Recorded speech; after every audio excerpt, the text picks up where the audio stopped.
Hey everybody, welcome back to the Quest for the Bestest. It's the podcast from Backlot Banter where we review every single Palme D'Or winner. And today we are talking about the 1971 winner, that would be The Go-Between, directed by Joseph Losey, based off of the novel of the same name. It's a film about British people, our favorite subjects here on Quest for the Bestest. I am excited to discuss this film with you guys. Hear your thoughts on it. But first, I need to remind you of what we talked about last week, because we had quite a heavy hitter of a film, a movie you, dear viewer, just might have heard of. It was Martin Scorsese's film, Taxi Driver, and we couldn't quite decide where to put it. Actually... Well, we can decide mostly. We decided mostly. We decided, I would say, like 98% of the way of where to put it, but we couldn't get that. The finer details. We couldn't get those details, so we had to put it to the audience. We had to have them pick for us. And our trusted panel, our board of commenters, gave us an answer. And the answer is Taxi Driver goes at spot number 3 on our list of Palme d'Or winners, below Anatomy of a Fall, which was our point of distinction, our point of argument. Does it go above or does it go below the Both film? Both of those are below Parasite. Both of those are below Parasite. Number 1. Of those who are watching the Go-Between episode of Quest for the Bestest, which I get I'm going to guess is not a lot of first timers, but I'm just just in case. You never know what kind of net we cast. That's a great point. True. Yeah. Each new film we cover makes our net even wider, and even more fish and squids get caught in that net. Yeah. Are you a fish or a squid? Leave it in the comments below. Yeah. They say the goose engagement. You leave a question at the big top of the video. Yeah. Are you a fish or a squid? Okay. Enough of that. Abram, featured comment. Yes. Let's hit it, and then let's talk about this film. Yeah, so the tie was litigated by our treasured son and fifth honorary member of the panel here, John Tour 11, who also left some other thoughts. Who better than to, of course, help us out than John Tour? And it's very helpful that you guys elaborated that John Tour was the one that broke the tie. Because when I started reading his comment, it began like this: AOAF for me, and I was thinking to myself, what does that mean? What does AOAF stand for? Yeah, no, I don't know either. Anatomy of a Fall. So, John Tour, I appreciate this comment because it's very dense with different information. So, first of all, thank you for breaking the deadlock. He was just saving time. That's true. Yeah, he needed to condense the name of the movie because he had just so much else to say. Right. Yeah. Because as John Tour continues to say, he says, I will never fully get Scorsese. He always tries to portray these toxic, tough guys, and he always fails IMO. Or it might be that he has a secret admiration for these men, and that's why there's never any depth and conclusions to them. 7.2 out of 10. Now, this is an interesting assessment of Scorsese. Okay. I feel like our review of Taxi Driver does offer a counterpoint, as does the Killer's Flower Moon review. But really, this is all irrelevant to me because the next part of the comment here we go continues a long-standing Quest for the Bestest saga. Here we fucking go. If you've been following us for the last 2 years, this will make sense, and otherwise, strap in. Otherwise, skill issue. Star Wars update, John Tour writes. As I am trying not to live under a rock, I have finally, and after The Force of Abram, watched the first trilogy of Star Wars movies. 10 minutes in, and I'm thinking, this reminds me of Flash Gordon, a not-so-good movie from 1980 that is mostly remembered for its soundtrack by Queen. Watch the trailer. So checking. According to Wikipedia, quote, in 1971, George Lucas wanted to film an adaptation of the Flash Gordon serial, but could not obtain the rights, so he began developing his own space opera. Interesting. My thoughts later, after I've watched the prequels and sequels. Now, I think this is a very interesting way to go about it, because first of all, John Tour, I appreciate that little factoid about Flash Gordon. I didn't know that. I appreciate that. I'm also very compelled by the fact that you're holding back your judgment on Star Wars until you can assess it as one large the Skywalker saga. And I think that's very compelling. It's the way Bob Iger intended. Yeah. The Star Wars stories that would be. Yeah. So I will wait with bated breath probably in 4 months from now. Yeah, it's going to be a while. When you have the next Star Wars update. That's okay. I will be here. Hey, John, let us know that, hey, you can go catch The Phantom Menace in theaters very soon, actually. Technically, you can actually catch all of the ones you're missing on the same day. Oh, that's true. Yeah, they're doing like watch all of them. If you live in a major metropolitan area, you can watch all the Star Wars movies in a single sitting. Jesus Christ. True. I don't know why you would, but you could. You could if you really want. Okay. Well, guess what? We watched The Go-Between in one sitting. That's true. We did. Oh, excellent segue, Tucker. I too watched The Seamless. Go-Between in a single sitting, and here we're going to talk about it in one sitting if we can manage. Yeah. Tanner, what happened in this movie? What's the synopsis? Oh, yeah. Details of this here plot. So, we were a little confused about the time period of the Go-Between in the last episode, but it appears as though it takes place in the early, what would that be, 20th century? Right? Yes, early It seems 20th to me century. it takes place in Downton Abbey time. Yes. Sure, yeah. It's just ephemeral British time. Yes. So EBT. Who are the characters here? Our main character is 12-year-old Leo, who is visiting his extended family who live in a quite lavish manor out in the countryside. Norfolk, I believe, is the countryside they live in. And who does he discover there? Of course, his cousin, Marcus, who he spends a lot of time with, but Marcus falls sick. So he gets to run around and ultimately deliver messages between his other cousin, older cousin, adult woman named Marion, and her affair, I would say. Her multiple affairs. Multiple affairs. External affairs. One of them being a well-to-do man named, I wrote it down. One of them's Huey. Oh, yeah, Hugh. Hugh, Yeah, yes, it thank was you. Hugh. One of them being Yeah. a well-to-do man named Hugh, who has just come back from the Boer War, and one of them a farmer named Ted. And that's kind of the movie, is just Leo running around delivering these messages, trying to learn, the birds and the bees. He really trying wants to learn to what know. sex is, kind of, as these adults in his life who he's delivering messages for either have it or don't have it, and fall in and out of love, potentially. So it's really a journey of Leo learning all of these things, is what the film is about. Sure. Mhm. Yeah, mostly sex. Mostly sex. Yeah. I mean, just on repeat. Yeah, Yeah. just asking different adults, hey, what is sex or whatever. What is the thing they do? Yeah, what's the thing they do? What'd you think? Man, this is kind of a snoozer. I'm going to be real with you. This was not a very exciting film. Yeah. I thought that, yeah. well, it presents some interesting ideas, and that a film about this kind of childlike innocence and innocent children trying to learn about love and kind of the way that our Leo is exploited by the characters around him, and the way that he is also buying into that and an active participant. That's all like interesting on like I'm going to pay attention to this movie a lot mode and really try to get something out of it. But if I wasn't in that mode, I just would have been really, really bored by this film, honestly. So I think that there's a lot of really pretty cinematography, some really nice, subtle, cool camera moves, and very nice set, like 70s elaborate shot composition. But it just is kind of meh. It's kind of how I feel about it. Meh. Okay. Sure. Yeah. Who wants to go next? Does anyone feel stronger than Matt? Either way. I feel like you might, but Tucker.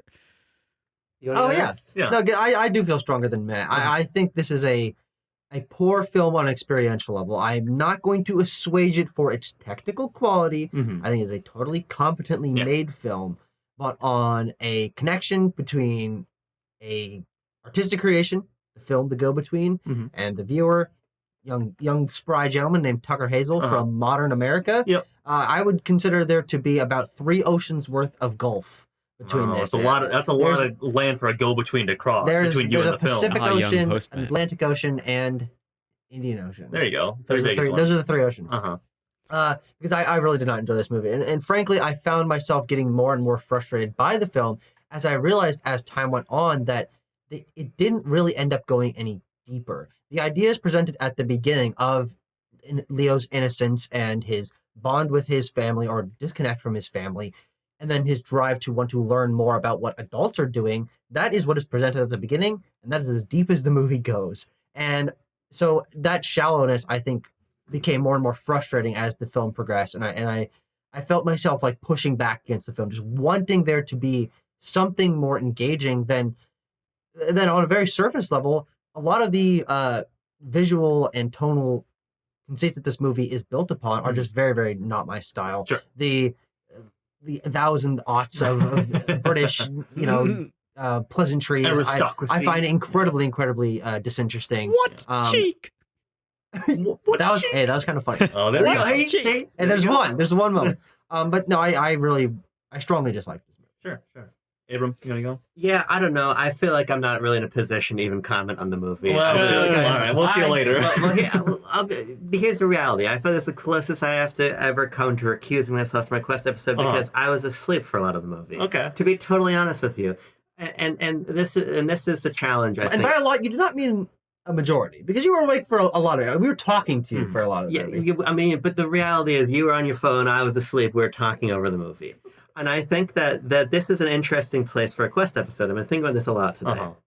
The reality is sometimes we encounter these movies on Quest that are so far removed from what we are interested in that it's very hard to find a route in. And so I don't even really know if The Go-Between is a good movie or a bad movie. and at a certain point, I feel like I should have been more awake for the film. Yeah, 100%.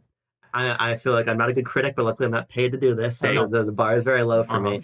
Ultimately, in some ways, my thoughts on The Go-Between are sort of a larger commentary on what I should even be doing as a member of the Quest panel. Sure. Like, is it my responsibility to really pay attention to a movie we watch? So Abram's going to be going on a very interesting journey of self-discovery this episode. Yeah. It'll be fun to follow along with. Because I kind of feel like he's losing his innocence. Yeah. I kind of feel like at a certain point, you could end this review right here by saying that I couldn't even really stay awake for the movie. There you go. And that is probably the greatest indictment I can give any film. Yeah. Because if I'm tired, I can stay awake for a film. Well, absolutely. And I think that is a thing that I was awake during this. And I was pushing myself consistently to engage with the movie and just getting more and more frustrated, physically very oh my God, this movie is annoying me so much. Yeah.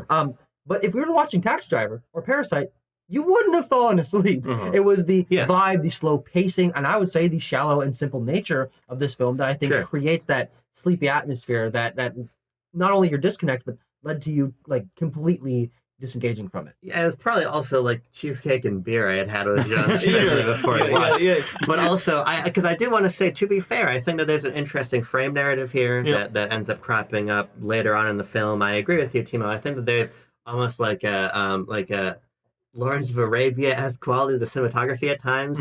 These hyper long shots that get longer and longer and longer and longer for probably a thematic reason that I was disconnected from. But I think this is a good example of a film that at a certain point, the analyst switch my brain clicks off. I'm like, I can't fucking understand the dialogue. Sure. We should put the subtitles on. I fell asleep. I don't know what to think of The Go-Between. Okay, that's fair. I think I don't think this movie's good, but I don't have I don't have vitriol for it, and I also was awake and paying attention to all of it. So I was awake and notes. paying attention to all of it too. Let the record state, but yes, its qualities as a snoozer were not lost on me. I would have liked to go to let the sleep. record show. What I will say about it before we maybe get into details on it is, all of this is not to say that I or we as a conglomerate do not enjoy films that have a certain vibe to them like this, or slower pace or anything like that. There are just films that utilize that better than others, or simply the subject material. I was thinking about this because what is the Go-Between doing? It's kind of trying to juxtapose, the very effete nature of the British aristocracy and the properness and manners and all of this with a very gauche subject like sex, essentially. Something that two things that when you envision them, they do not exist at the same time or in the same sphere, but in fact they did, and what did that look like? That's really what we're doing.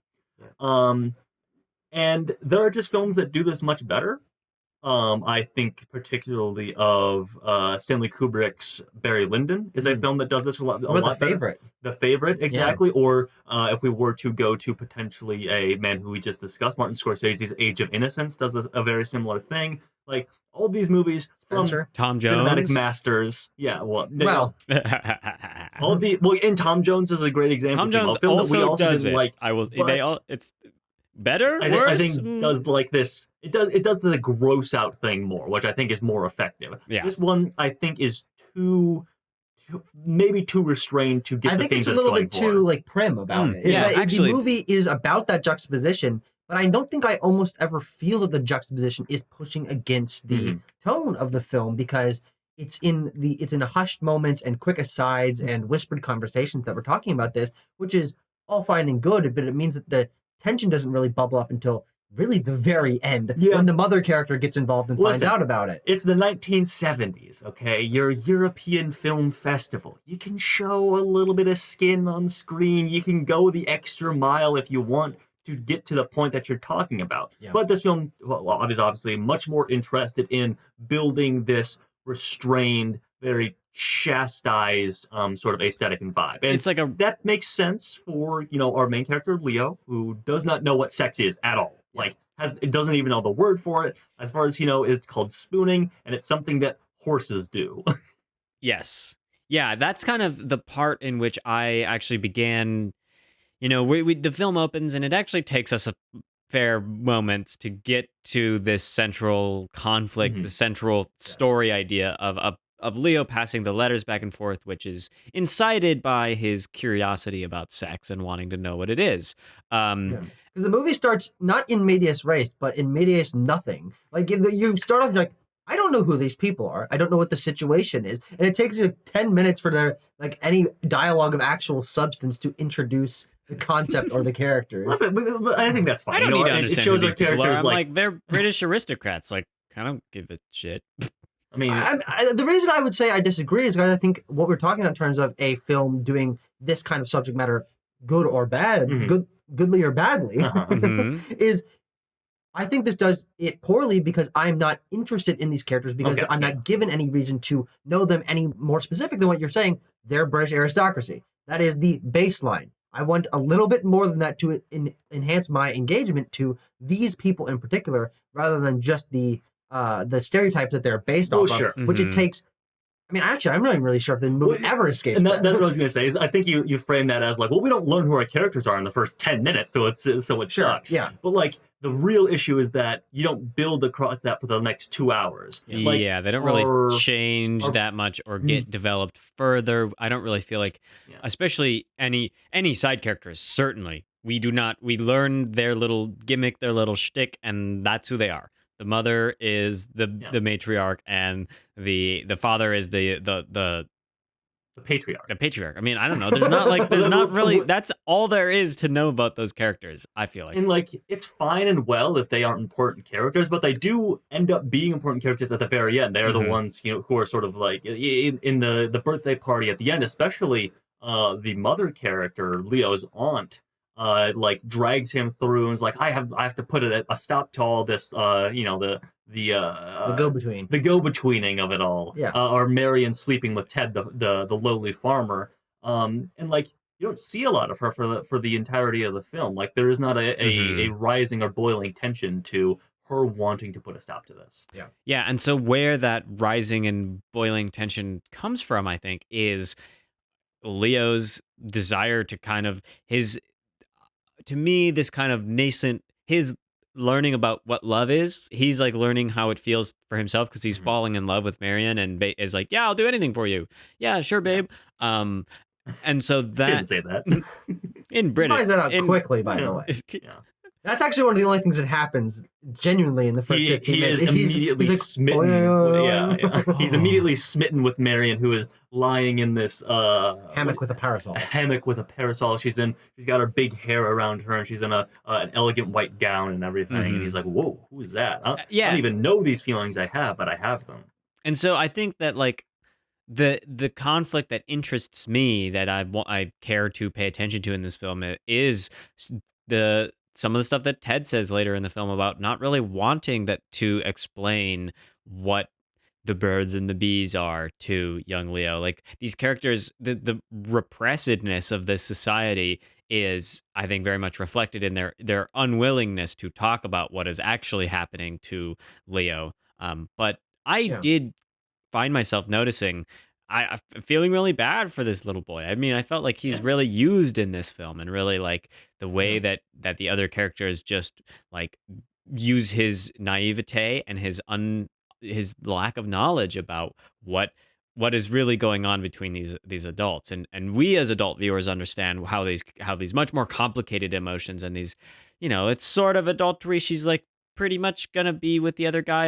Are they engaged yet? I don't exactly remember. Well, we don't even find that out till 3/4 of the way through the movie. Yeah. I mean, it's they're obvious. Going to be engaged. Unsure. I'm unclear how long that has been going on necessarily. Mm-hmm. And I think that that's actually an interesting point where if it had been a little bit more about the adultery nature of it, I think that would have felt a little bit more controversial and add some more tension, at least for us as a viewer. The stakes of who will she choose, what is her moral standing, but because that element isn't introduced until most of the way through not only the film, but the go-between nature of the love triangle that we have, I do feel like that's a missed opportunity to add some tension, add some texture, add some engagement. And it's really only because we're locked into the POV of Leo. Abram, I'm not going to let you sit on the sidelines the whole time here. What are your thoughts here? Well, I mean, I think part of the issue, and you had mentioned this when we were watching, is that Leo's function is largely plot level as a delivery boy.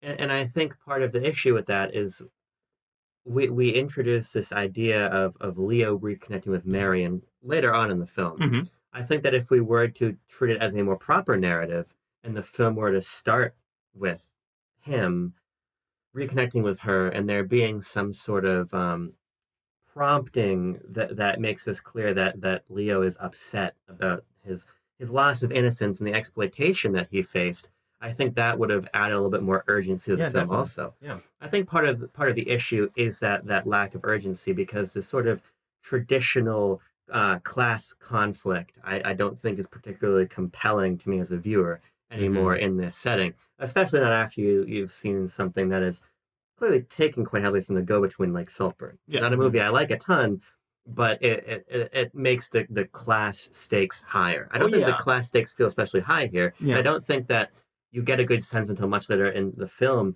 the sort of emotional impact that these events had on Leo. So I think if you were to foreground that a little bit more, you would be more intrinsically invested in noticing how these behaviors are affecting Leo. The question to answer being, why does this story matter? Why is this important? And it is in that frame narrative, which was quite confusing to me when we start cutting to it, and I'm like, who is that guy? Who is that guy? Why is there a television in this shot? And eventually I figured it out, but like, so that information, I think, completely changes everything about the film.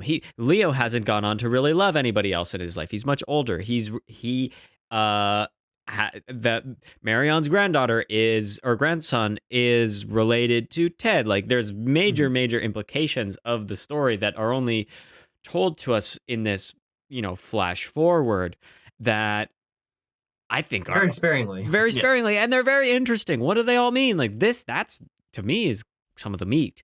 And so, but we don't get that. We get that in such in vagaries and in one line, and it's like, whoa, that's really interesting. That makes me really rethink. Like, well, we get there at the end of the film, and I do think that there is something very interesting in the way that this film eventually does tell Leo what sex is. If Leo finds out at the end of the film, and I think that is maybe my favorite aspect of the film, in that it's kind of funny and wry humor that he goes to the boys' room of the Q and the father, and like he's chilling, and he asks about something along those lines, or he starts kind of talking about Ted or something along that. Yeah, and then he's like, look up at the wall, little boy. And like there's like the Victorian porn photos up there. Yeah. And then of course he doesn't really learn about it until it's far too late and he's scarred for life when this older woman drags him into seeing Ted and Marion have sex on top of a haystack or whatever. Yeah. Which I suppose feeds into this thing we see in the flash forward where he's never loved again, and he is scarred by that experience. But I agree, Timo, there's definitely meat there that is uncooked, I would say, or it's not even served up to us. Yeah. I mean, the other thing is, I think that intrinsically some scenes would be even more effective if we had these character ideas in our head before.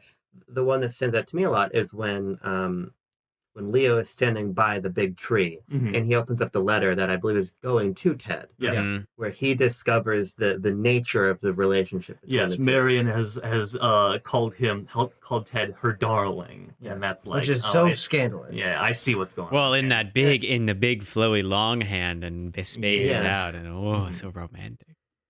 And I think it is interesting on some level, the notion of this feeling like a betrayal to Leo in some ways.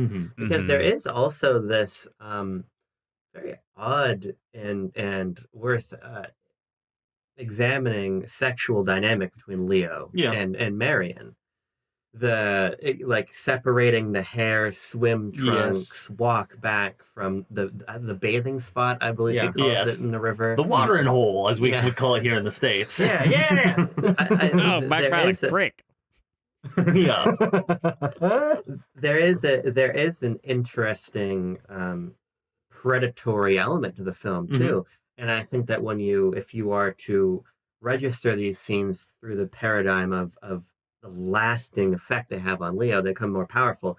And it is also interesting on like a macro level, and you guys can speak better to it than I can because I was in the movie, but obviously this score reused in May December, of course. A film that, even from what I know, is sort of texturally similar. Yes. Yeah. I mean, I thank you for mentioning that, Abram, because I very well could have forgotten that entirely. But I wanted to bring that up that, from basically, I think it starts in the opening credits and there's that opening sting. And I was like, that's the May December score, which is very interesting. I remember hearing that the May December score when that film came out was reused from an older film. And then by happenstance, we're talking about it here today. And I watched it. I think it's very interesting. It is obviously going for something like in May December, though I think it's better utilized there. Sort of raising the ante of the film, of the stakes of the film, past necessarily what we're seeing on screen. That maybe trying to trade in on the scandal of it all. Whether it's this or like the 21st century story that happens in May December. I think it's a good idea to try to inflate the tension and the stakes through whatever means necessary. But I think it also feels a little bit disjointed. Yeah. Because we get this like dark, mysterious score hit many times throughout the film. And I think it's a good piece of music in its own. I will levy the same critique that I did against Lawrence of Arabia, where I think that using one similar motif over and over again gets a little bit tiring. And also can create a little bit of like, okay, what is this trying to convey? If you're using it in so many different scenes, it's hard to tell like, what am I supposed to feel when I'm feeling this? But also that it is that score hit is usually portrayed over things that, with a lot of thinking and then the knowledge you have by the end of the film, you can be like, okay, maybe there was supposed to be some extra tension here or like background information. But usually it's just someone going about their day doing something, and you get this like dark, mysterious score. You're like, what am I? It's cognitive dissonance at a certain point. Where I'm watching a guy like hit a bush with a stick and be like, and it's like, whoa, and I'm like, huh? What are you talking about? Why are we playing this piece of music now? It becomes very confusing and jars me out of the reality of the film. Yeah, it for me it neutered the effect of the music because it made me feel. I felt the tension of it, but I didn't feel the tension as it was on the screen. So I didn't connect. I was like, okay, this music is making me feel tense, but this plot is not. So, and I was like, okay, I can. It was like a very logic versus emotional response difference. So that my logical response to the film was pretty much I understood it. I got what it was trying to say. I was like pretty clear on this is exploitation. This is bad. I feel sorry for Leo, but the emotional response is like nothing. I'm just like, okay, like it's kind of tense and like, oh, Leo, like don't screw this up. Like you're gonna, bad things will happen to you, and you don't realize that this is much bigger than what you think. You just think it's running the letters back and forth, but it really matters. So. Yeah. That dissonance I think is exemplified by the music of the film. I think the dissonance again, and I feel like I'm harping on it, but the failure of the film to establish the long-term effects of the abuse on Leo undercuts what could have been a very interesting idea of how, in Leo's mind, in retrospect, these moments of normalcy adopt this sort of uncanny or inherently dissonant quality. Yeah. Because what one big point of praise I have for the film, we mentioned it already, is the very idyllic cinematography. I mean, it's a very beautiful countryside that the movie is set in, and there are these shots of caribou out in the field, and there are these hyper long shots where it feels like our character's getting swallowed up by this very just like bucolic field and countryside, and it is beautiful, and it's sort of like archetypal in a way of this ideal European rural agrarian life. And so if you are to take that really strong technical filmmaking and pair it with this really discordant music, I think that is really interesting, but it only works if we're kind of clued into why it should work. Yeah, sure. Yeah, and I think that is where I'm feeling the most disconnect from the experience I had watching the film and then talking about it today. And I think we're all yelling on this as the film's biggest failure, is that I can understand enjoying this movie and understanding it once you've watched it, but I don't think it makes for a compelling watch on its own. Sure. I think if you have the external information, if you have the background information that the film provides you very late on in its own progression, then you can be like, okay, I understand what it's going for a little bit. But I do think that watching the film and not knowing what's coming, not knowing that there are more serious stakes to this, and knowing there's a frame narrative, that I almost found myself at a disconnect between the idea of like, okay, he's being used by these people, and I know that is bad and could lead to bad things, but because there is so little stakes and tension established for the vast duration of the film, I was almost like, that doesn't seem that bad. Like he isn't, like he's being exploited, like they're asking him to do things, but he's happy. They're not like beating him. They're not like telling him anything bad. He's literally just delivering letters. And so again, without the context of that, eventually this gets to the point where it causes long-term damage for him. I'm like, he's kind of just having fun. Like, well, he's just walking around the countryside by himself. I think you can see the effect that it's having on him through the course of the film, and this gets into some other elements of the film that perhaps aren't as well fleshed out. But I mean, I was just in passing, like the black magic stuff that he does, like the witchcraft or whatever, is a thing, or his class position being less wealthy than this family that he's visiting. But in terms of seeing the effect that it's having on Leo throughout the film, I mean, I think that honestly this kid plays it pretty well.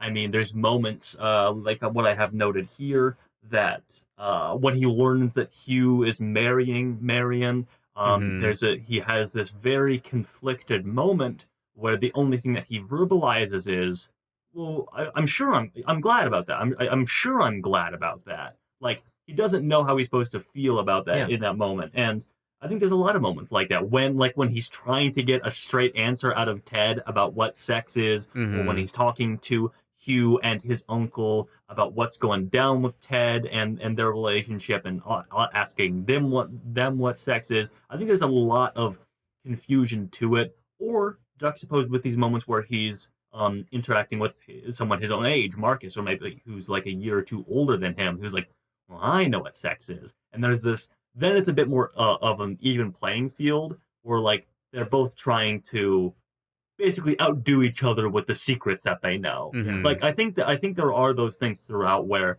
he's on such a different playing field from all the adults in his life, and that makes him very anxious and concerned, and he acts out in certain moments. Yeah. Witchcraft, black magic, what was that all about? Do you guys have any thoughts on that? No. Okay. Well, I think the interesting thing is that is actually one of the things that's established actually relatively early on. Yeah, exactly. There's this dinner scene where they talk about a curse quite frequently, and I'm like, okay, that's an interesting character trait. And I think it actually might be the most interesting character trait in the film, in that I don't know why this kid learned to do this, or how he learned to do this, or why he's so interested in it, but I find it an interesting element of texture of his character. But it ends up basically going away for 90 minutes of the film, and then it comes back for a second at the end, and you're like, oh, okay. And then he's like doing a curse, and maybe it's frankly because I was a little bit checked out at the end of by that point in the film, but I was like, okay, so I'm seeing this happen, but what's the point of how is this connecting back to it? And if you have an answer for that, I would appreciate hearing it. But I was so confused by the fact that it had disappeared for most of the film that when it came back, it was like I had to reorient myself and be like, oh, that's right, that was something that was happening, and why is it happening now?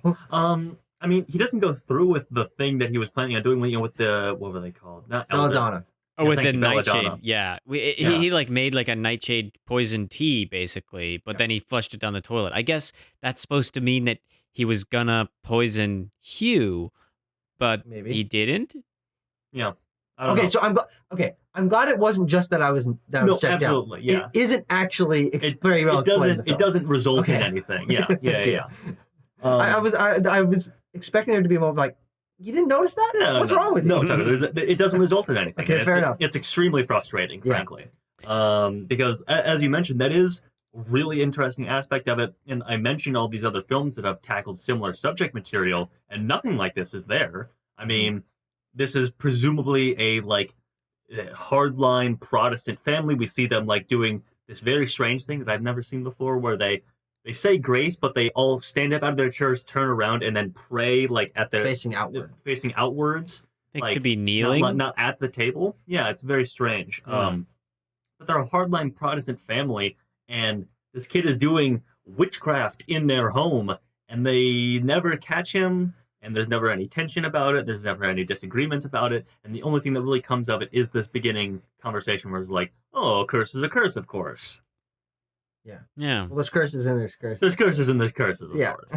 That's what it is. I was doing a horse is a horse, of course, of course. But I mean, there are some interesting moments of dialogue that I think stuck out to me, like that moment. And not only because we were drawing a parallel to Wonka, and so then we started like making songs out of it and making jokes of it, but even later on, the cheek thing. What was it?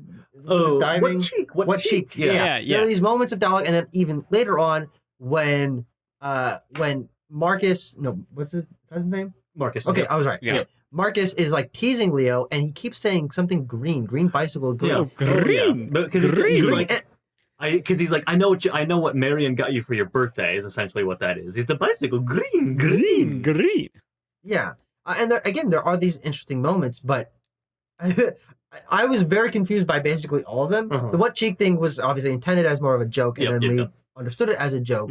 But the curses thing never fleshed out, and then I was just so confused by the green thing because it goes on for like a minute and a half. Yeah. And I don't have too much context because this kid's like just gotten out of bed with the measles. And I'm like, I don't know why he's saying this. And so it was just like a bizarre, surreal moment of watching this kid. He's like skipping in circle. I'm like, what is happening? Yeah,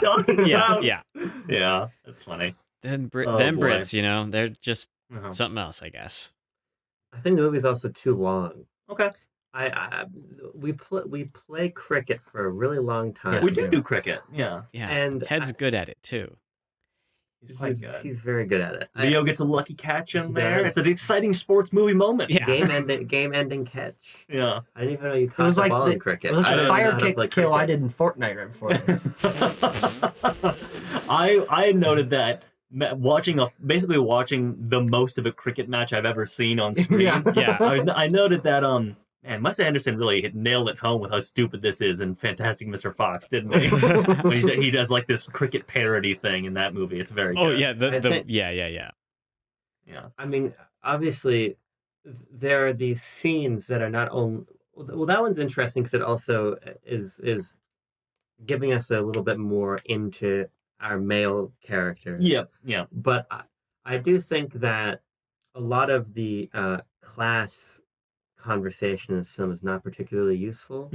I think that, again, as we're sort of making our ideal version of this movie in this conversation, I think there's probably a tighter, more psychologically driven 90 minutes. Yeah, absolutely. That maybe get us to the literal go-between sooner. I do agree that is something of an issue because ultimately, Leo does get teased for, dressing wrong. He's got the wrong suit on to go sit outside, and he's sweating, so they got to go buy him new clothes. But he's not sweating. It's very cool. Very cool, according to him. Very cool in here.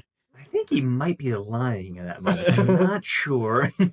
And so I feel like it doesn't really get to a point of interesting interrogation of this idea. I agree. And now I'm not saying that you have to necessarily choose between the class and the exploitation, because very obviously in plenty of Dickens fiction and everything, the relationship between class and child exploitation is one and the same. hand. Yeah. This is the plot of a number of novels. Like novels that preceded this film by decades.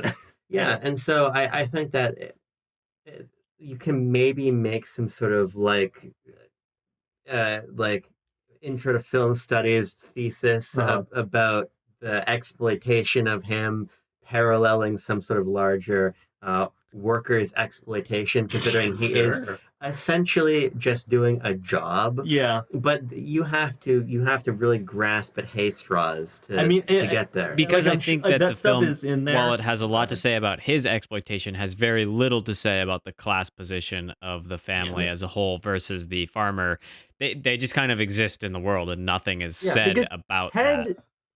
Ted is a present force of the film, and I think that the actor portraying him does a totally serviceable job, but he's also very disconnected from most of the events of the film until we're reaching that very end. And so even though he is of a different class than the family members, because I don't really know the family members that well, and because Ted is not really connected with them almost at all, and it really is only through what we know of his relationship with Marion and the moments that we see him with Leo, I almost feel that the film stays away from many potential moments of interesting class tension by disconnecting him entirely. And the class tension doesn't show up when he's with Leo, because Leo doesn't have that same class mindset. And also it wouldn't show up with Marion because she's sleeping with him. And so even if we did see those moments, it wouldn't feel at odds. And so then when we get to the moments of when people are whispering about Ted and they're talking about him being different class, and then there obviously are the more moments of tension near the end, I'm like, oh, so this is a theme of this film. But it's very clear through the beginning when Leo is dressed wrong and doesn't know like the right turns of phrase or whatever. It's very clear that is a theme of the film. But then also that's kind of dropped for Leo as well, because he adapts pretty quickly, all things considered, and he's having a good time running around and eating going food between. Right and going between. And so that, I think, the class tension element of this film, which I think is frankly probably its intent. Like when I'm thinking about this on like a narrative basis, it's certainly what the Cannes jury was going for as well. They often choose and reward these films that are very class conscious. Yeah. I think it fails at that as well. I think so too. Ted isn't even that bad off, right? I mean, he's got his own farm. He's got his own farm. He's got his own contraption to cut wheat. Yeah, he's got a crazy contraption. What does a man need? Of course I saw it. And did you see the steam tractor far off in one of those shots? Sorry. No. What was your point? No, I mean, ultimately, again, there's even the moment when they encounter him doing his diving into the river where Marcus is like, hey, you know who that guy is, right?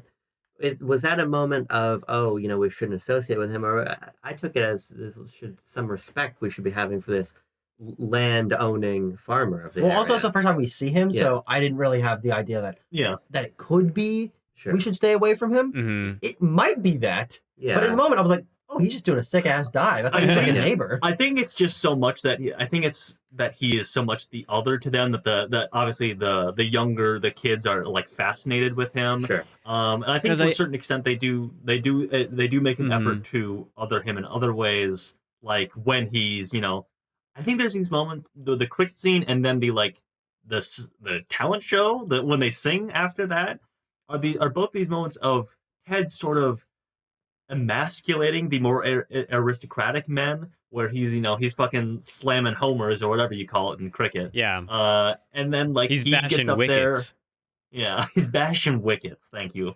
And he gets up on stage and he's jeered up there, but then people are like impressed with his performance when he's singing. So I think it is this thing of like, he's positioned to be a little bit better, a little bit more manly, maybe. And that's why the kids are fascinated with him, and why Hugh and the patriarch, what was his name? Witherbottom or whatever. Turning Bum or whatever. Tingle Snog. Trimingham. That's what the family. That's what his name is. Turning. You know what? All the nonsense we were just coming up with, not far off. Yeah. Turning him, they're like planning on sending him to war to get him out of the picture because they're threatened by him and Marion's obsession with him as well. That's actually another thing that could have been established much earlier and caused some Interesting tension. But by the time we find out about that, the movie's barreling to an end. And I think that's another element of this film's pacing that I think you're right when you said earlier that it feels too long, is that it doesn't feel too long in that third act. Things are happening. The tension is established. Characters are finding out things that should have been the tension begun at the end of the first act. And so we really spend a first act and a half just doing the setup that could have been done in 15, 20 minutes of screen time. And so then when we're barreling at the end, we're like, oh, that's an interesting idea. Oh, they caught him. Oh, he's got a gun. We're worrying about the war thing. Then the movie's over. Over. Yeah, like what? And also we're trying to introduce the framing narrative like more frequently in the last bit. You're like, well, it's just jarring. Was Ted gonna kill himself at one point too? Ted did kill himself. Oh. I mean, we see that. Yeah, we see that at the very end. That was not clear to me. After he gets, they show his dead body on screen. And a puddle of blood under his head. And a gun in his mouth. Okay. Yeah, I remember that shot. Yes, I did see that. What could that possibly mean now? Look at that. It's subtext. It's immediately subtext. After him and Marion are caught, and basically it's older Leo's narration, I believe, or maybe it's Marion's. Talking. I don't think we hear older Leo say anything. Sure. Well, it's probably Marion. No, I think it must be Leo, because he's like, and they were talking about, all this negative word of Marion was going around, and that's why Ted killed himself. That he was the result of that. Basically, he was sleeping with her, and then obviously she was called, I'm sure, all sorts of horrible 19th century slurs for a woman who sleeps with. That we don't get to see. Yeah. So we're just told that this thing's happening. Yeah, exactly. And that's why he killed himself, is that he felt responsible for that. Yeah.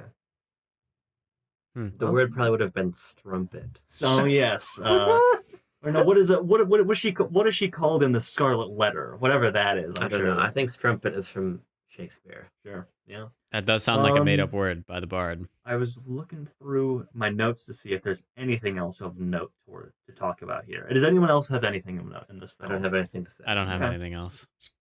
Okay. Let's score it. Let's give it a ranking. Oh, I've read over the spreadsheet. That's all right. Well, because I have some bomb details for you here. Yes. So in 1971, The Go-Between won the prize at the Cannes Film Festival, the top prize, the Palme D'Or. At that film festival, French film critic Michelle Morgan was the jury president. I'm sure he was, wasn't he? Well, I'm sure she was, Tucker. Come on now. But Michelle is a French name for a guy sometimes. So. Yeah, I agree. I know. Impossible to tell. That was a little bit of a trap there. But anyway, the only other jury members of note that I found were Sergio Leone, who was on the jury that year. Other films in competition that year were a film by Jack Nicholson, directed a film called Drive, he said, and Nicholas Roeg's Walkabout was in competition that year. Cool. Yeah. Okay. This film also was nominated for actress in a leading role for Margaret Leighton, Marion, who we actually didn't talk about. Supporting role, I think. Supporting, yes, sorry. Yeah, because it's the mother. Oh, wait. Yeah, I looked it up. Oh. Yeah, the mother. They didn't nominate Marion, but they nominated the mom? Well, yeah, because Julie Christie. Right. No. What? Julie Christie plays Marion. Correct. She was not the one nominated. It was Margaret Leighton. I guess I didn't. Yeah, I read the name out. And I guess I didn't put it together because it seems so obvious that you would nominate Julie Christie, but you don't. You nominate. And I think that is just, it's another one of those, if artsy fartsy movie gets a supporting nomination for absolutely no reason, because the mother's totally fine. Nothing against her. She's fine. She delivers her role. She comes alive in the last closing the film. Totally, and that's probably what ended up, putting the nail in the coffin, as they say, as it were. But she's such a non-starter for so much of the film that I barely even registered that she was in the film. Yeah. Also, quick. Michelle Morgan was not a French film critic. I was thinking of somebody else that was on the jury that I had written down. Michelle Morgan was the first ever Best Actress winner at the Cannes Film Festival. Cool. Right. Yeah, she was the jury president that year. Okay. Should we score this, gentlemen? Yeah. Let's give this a score. I've got my number. You got my number. I hit punch. Typing in I hit my go. number now. Let's see. Oh, okay. I hit go. All right. Okay, we have a score. It is 4.2, which will put this film one spot above the bottom at spot number 10. Oh boy, 4.2. The only film below it is Ziegfeld Follies with a 4.0. Yeah. Yep. And it's actually a very big jump up to the 8th spot at 5.9. Yeah. With Red Meadows. Red Meadows, yeah. Yeah. So, yeah, well, I think you forgot we maybe watched that could have movie. seen that one coming about an hour ago. Yep. Mhm. Yeah. What's the score breakdown, Timo? Well, the score breakdown. I thank you for asking. At the bottom, Tucker gave it a 3.4. Tucker, of course, didn't like it. He liked it the least. Really? He didn't like it the most. And then Abram gave it a 4.0, Tanner gave it a 4.4, and I gave it a 5. So there you have it. That's all she wrote about this film. Hey, I'm getting a premonition from the future. If this review gets a lot of views, I have a feeling that we're going to get yelled at by absolutely. older people. I'm getting a premonition. What's going on? Barry Allen. No way. Don't shit on the go-between. I mean, I would like to know why people. I mean, there's a critic that I follow on Letterboxd who gave this film 4.5 out of 5 stars. This film is very well received. Yeah, So I'd be very intrigued to hear some positive. I know. Respectfully. Well, of I mean, course. what I heard was that in the year it came out, it was raining coconuts and everyone got bonked in the head. Oh, that would I do see. it. So That would lots do of it. head trauma. Yes. I believe friend of the show Al Naz really enjoys this movie. Yeah. No, he right? likes a movie from the director. Oh, okay. Oh, Well, we haven't seen this one I think Al said he was going to watch. Yes, So I'd be very curious to hear his thoughts. Yes. Yeah. And we are always curious to comments. hear your thoughts, audience members. Write them down in the comments below if you disagreed or agreed or just want to say hello. There's some comments to read out, not from John Tor. Yes. Yes. But let it be known that if your comment anywhere in it says "kids in this generation," that you immediately lose credibility. But with that, but us. you We also still- will probably immediately be read. Yeah. We on the read show, those yes, to be comments, honest. but you lose credibility for them. yeah. Okay. Very good, Wheel folks. time. Wheel time. Oh shit! What's the deal? Wheel, what's your deal? Give us a movie that makes us squeal. Is it on digital or is it on real? Wheel, what's your deal? The number is 35. 35. Oh. What will that And be? number 35 gives us a film from 1966. Oh. And this film stars Jean-Louis. Oh, that's a crazy name. Trintignant. Oh. Trintignant. And Anouk Amy. Goddamn. And then directed by Claude Lelouch. This is A Man and a Woman. A man What's and a the woman. summary there? A man and a woman meet by accident on a Sunday evening at their children's boarding school. Slowly, they reveal themselves to each other, finding that each is a widow.